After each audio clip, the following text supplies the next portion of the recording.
अस्सलाम वालेकुम नाज़रीन, मैं हूं मोहम्मद यूनिस और आप देख रहे हैं व्यूज़ रूम। नाज़रीन, पंजाब पब्लिक सर्विस कमीशन के जो स्कैम है वो पकड़ा गया। मीडिया में आपने देखा किस तरह से उन लोगों को ट्रैप किया गया और क्या क्या उनसे जो है सबूत बरामद हुए। अब 3 उसमें मेन कैरेक्टर्स हैं जो एंटी करप्शन ने अभी तक ज़ाहिर किए हैं और वहाँ उनको जो है वो सलाखों के पीछे डाला गया है और उनको समझा जा रहा है कि ये जो मेन कैरेक्टर्स हैं, ये जो लोग हैं, वो ये पेपर लीक करते थे और पेपर को किस तरह मैनेज करते थे और किस तरह बेचा करते थे। अब ये वो बातें हैं, घिसी पिटी बातें हैं जो हमेशा हम सुना करते हैं या हम जिसको ऑब्जर्व करते हैं, हम जिसको देखते रहते हैं। अब एक तो दो इनके रुख हैं। एक तो यकीनी ये है कि पाकिस्तान में या पंजाब में या सिंध में या बलूचिस्तान में या केपी में जिस तरह से मेरिट का कत्लेआम किया जाता है, एक गरीब बच्चे का जो हक है वो छीना जाता है और एक गरीब बच्चे की जो मेहनत है वो रायगा हो जाती है और वो धक्के खाता खाता खाता खाता ज़िंदगी जो है उसकी गुजर जाती है, लेकिन वो उस मंजिल तक नहीं पहुंच सकता। उसके पीछे क्या होता है? उसके पीछे इस तरह के लोग होते हैं, इस तरह का माइंड सेट होता है, इस तरह का माफिया होता है जो उनको उस मकाम तक पहुंचने नहीं देता। आपने देखा होगा कि पिछले कई सालों में बहुत सारे टैलेंटेड लोगों ने, बहुत सारे पढ़े लिखे और समझदार इंसान ने नौकरियां ना मिलने की वजह से, जॉब ना मिलने की वजह से, काम ना मिलने की वजह से उन्होंने अपनी डिग्रियों को जो है ना आतिश कर दिया और डिग्रियों को जला दिया। और उसके बाद क्या हुआ कि जो बेरोजगार नौजवान है वो बेरोजगारी से तंग आकर वो काम करेगा जो उसको सूट नहीं करते, वो अमल करेगा जो उसके काम के नहीं है।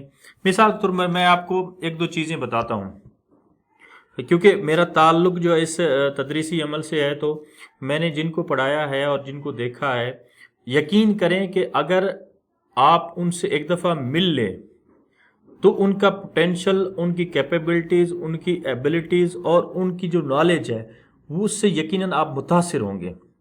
लेकिन जब हम उनको देखते हैं ना, कोई क्या कर रहा है, कोई क्या कर रहा है, कोई क्या रहा है, वो जब भी आते हैं किसी एग्ज़ाम में अपीयर होते हैं तो वो फेल हो जाते हैं। अब फेल होने का मकसद ये है कि उनको वो समझते हैं कि ये नालायक हैं और बच्चा समझता है कि वो ठीक है, मतलब फ्रस्ट्रेशन का शिकार हो जाते हैं।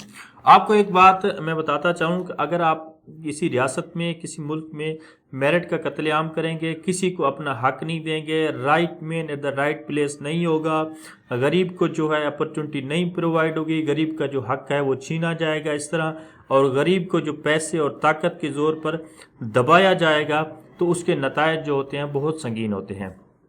अब मैं आपसे कुछ चीज़ें शेयर करना चाहता हूँ इसके बारे में। आपने बहुत सारा कुछ सुना होगा, देखा भी होगा, लेकिन इसके आफ्टर इफ़ेक्ट्स जो शॉक्स होते हैं वो क्या होते हैं। अब अगर किसी पढ़े लिखे नौजवान को, पढ़े लिखे तबके को इस तरह से मार्जिनलाइज कर लेंगे, दीवार के साथ लगा देंगे, उसको अपना हक नहीं देंगे, उसका हक छीना जाएगा, तो अल्टीमेटली जो है वो एक ऐसे काम की तरफ जाता है जो क्राइम है। जब माशरे में क्राइम होता है, जब सोसाइटी में एक क्राइम जैसी एनवायरनमेंट क्रिएट हो जाती है, तो वो मुआशरा जो है वो बैलेंस नहीं रहता। ये बात आपको यकीनन बखूबी अंदाज़ा है कि जितनी रियासतें या जितने ममालिक टूटे हैं वो अंदर से टूटे हैं, वो बाहर से नहीं टूटे हैं। अब जब अपने लोगों को मेरिट का कत्लेआम करके वो पोजीशन नहीं देंगे, लोगों में अनरेस्ट आ जाएगी और वो क्राइम की तरफ जाएंगे। आपने देखा होगा कि कितने सारे नौजवान हैं जो इस क्राइम की लत में पकड़े गए, ये इस क्राइम की लत में पड़ गए, और बहुत सारे ऐसे ख़ानदान हैं, ऐसे कबीले हैं वो उजड़ गए हैं इस वजह से। तो ये 3 कैरेक्टर जो हैं ये मेन कैरेक्टर नहीं है, ये मेन नहीं है। मेन कैरेक्टर इसके पीछे और है, इसके पीछे माफिया और है।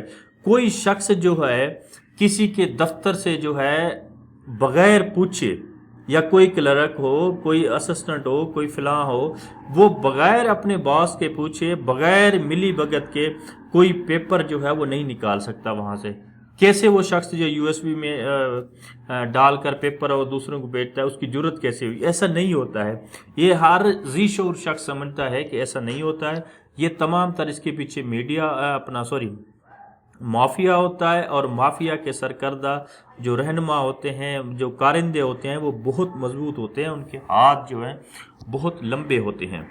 मेरी आखिर में जो है यही आप तमाम से गुजारिश होगी कि ये जो 3 माफियाज पकड़े गए हैं, माफियाज के कारिंदे जो पकड़े गए हैं, तो इनको खुदारा इस तरह इंटरोगेट करें हैं, इस तरह से इनको जांच पड़ताल करने की कोशिश करें कि इसके पीछे जो हाथ हैं, इसके पीछे जो माफिया है, इसके पीछे जो लोग हैं, जिस सिस्टम के तहत ये ऑपरेट करते हैं, असल में वो सिस्टम को जो है बेनकाब करें, ताकि जो बरसों की मेहनत होती है गरीब बच्चे की, गरीब स्टूडेंट की, और एक बहुत ही नादार किस्म के जो बच्चे आते हैं इसमें मेहनत करके अपना सारा टाइम, सारी जो एनर्जी लगा कर आते हैं, तो उनको अपना हक मिला जाए। और एक बात मेरी आपसे अगेन दोबारा रिक्वेस्ट है कि इन माफियाज को पब्लिक किया जाए, इन माफियाज को बेनकाब करें, और बेनकाब करके लोगों को बताया जाए और इबरतनाक जो है सज़ा दी जाए। आप इससे बड़ा जालिम कौन हो सकता है जो किसी की रोज़ी छीने? इससे बड़ा जालिम और सफाक इंसान कौन हो सकता है जिसको मेरिट का जो कत्लेआम करे? जो इंसान डिज़र्व नहीं करता उसको वो सीट मिले, जो डिज़र्व करता है उसको सीट वो ना मिले। और पढ़ा लिखा बंदा जो है रेडियाँ लगाए, ढाबे लगाए, वो मजदूरी करे और क्राइम की तरफ जाए। एक जो अनपढ़ है, जो नालायक है, जो इस माशरे पर बोझ है सरासर, उसको जो है मराद देकर और उसको जो है बड़ी बड़ी पोस्टों पर बिठाया जाए। तो मेरी आप तमाम से रिक्वेस्ट ये है कि इसको बेनकाब किया जाए। और अगले वाले वीडियोस में मैं ऐसे इंकशाफात करूँगा, मैं नॉलेज गैदर करने की कोशिश कर रहा हूँ, मेरे राब्ते भी हैं उन ऑफिशियल्स के साथ। मैं वो चीज़ें आपको बताऊँगा कि आप हैरान रह जाएंगे।